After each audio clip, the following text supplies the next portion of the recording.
அவர்களை முன்னேற்றத்திற்கு கொண்டு வருவதற்காகத்தான் இந்த சங்கம்.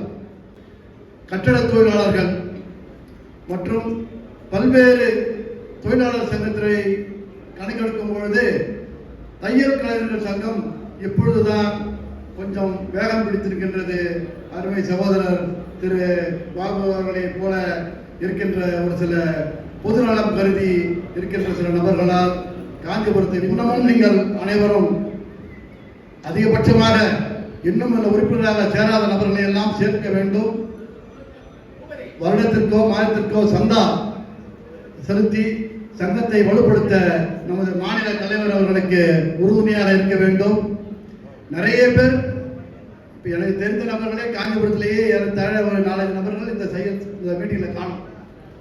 ஆனால் அவர் உறுப்பினர் இருக்கிறாரா எனக்கு தெரியவில்லை. ஆர்கனைசேஷன் முக்கியம். அப்பொழுதுதான் ஒரு கலைஞர்கள் நடித்து விட்டால் அவருக்கு தேவையான உதவிகளை ஒரு ஆதாரபூர்வமாக ஒரு உரிமம் இருந்தால்தான், ஒரு அடையாள அட்டை இருந்தால்தான் நாம் உரிமையை கோர முடியும். நலிந்த கலைஞர்களுக்கு, நலிந்த தொழிலாளர்களுக்கு உதாரணமாக சொல்ல வேண்டுமென்றால், ஒரு கட்டட தொழிலாளர் ரஞ்சிதம் என்ற ஒரு வயதான பெண்மணி ஒரு 2 வருடங்களுக்கு முன்னால உள்ளபடியே கீழே விழுந்து கால் பிராக்சர் ஆயிடுச்சு, வேலை செய்ய முடியாத சூழ்நிலை.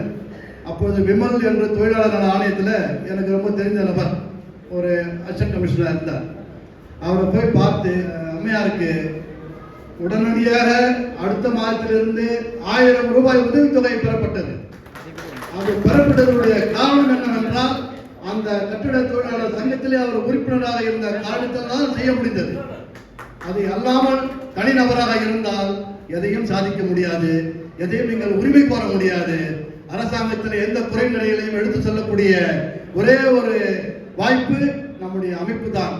அதற்கு இந்த அமைப்புகளை நிறுவனராக இருக்கின்ற எஸ்.வி. பாபு அவர்களுக்கும் அவருடன் பணிபுரிந்துகின்ற மாநில மாவட்ட நிர்வாகிகள் அனைவருக்கும் நாம் அனைவருமே நன்றி கூற கடமைப்பட்டிருக்கின்றோம் என்பதை நான் தெரிவித்துக் கொள்கின்றேன். நமது எங்களுக்கு மிகவும் நெருக்கமான குடும்ப நண்பர் திரு டீலக்ஸ் பெருமாள் அவரை பற்றி சொல்ல வேண்டுமானால் யாருமே பத்தாது.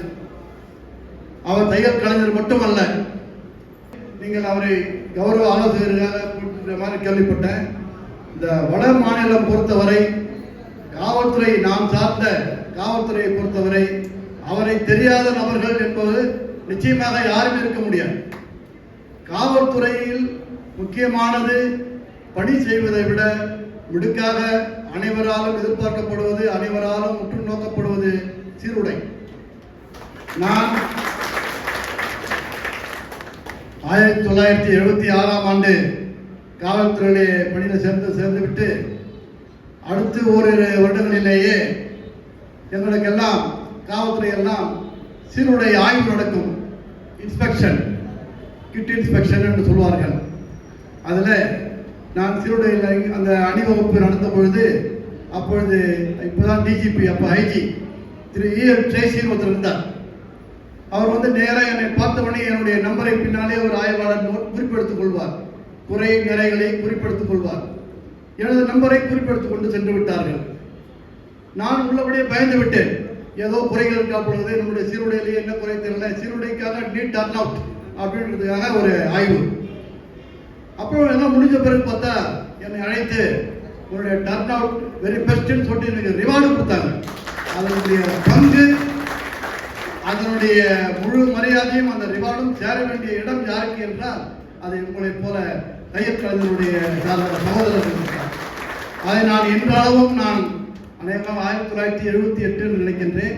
ட்ரேசி இன்றளவும் நான் அதை மறக்க முடியாது.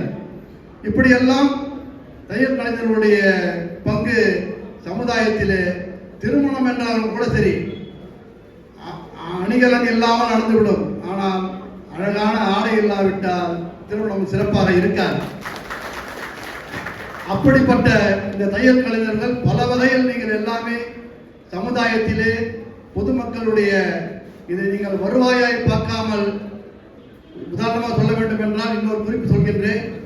ஒரு சீருடை அணிந்து கொண்டு வேறொரு பணியாக வந்தவரை சகோதரர் திரு பெருமாள் அவரை பார்த்துவிட்டு அவரை அழைத்து அதில் சில குறைபாடுகள் இருக்கின்றது என்பதை அணிந்து கொண்டிருந்தவரே உணரவில்லை.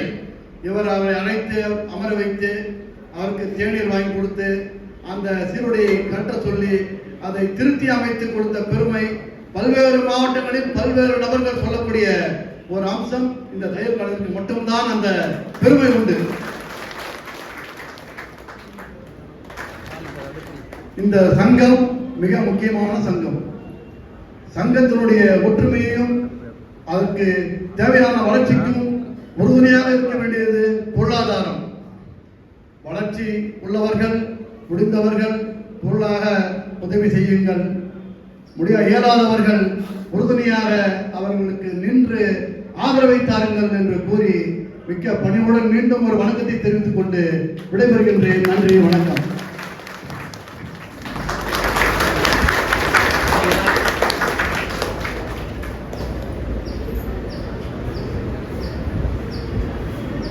அடுத்ததாக சங்க வளர்ச்சிக்கு மிகவும் உறுதுணையாக இருக்கும் டீலக்ஸ் டெய்லர் அண்ணன் பெருமாள் அவர்களை மேடை கிடைக்கிறேன்.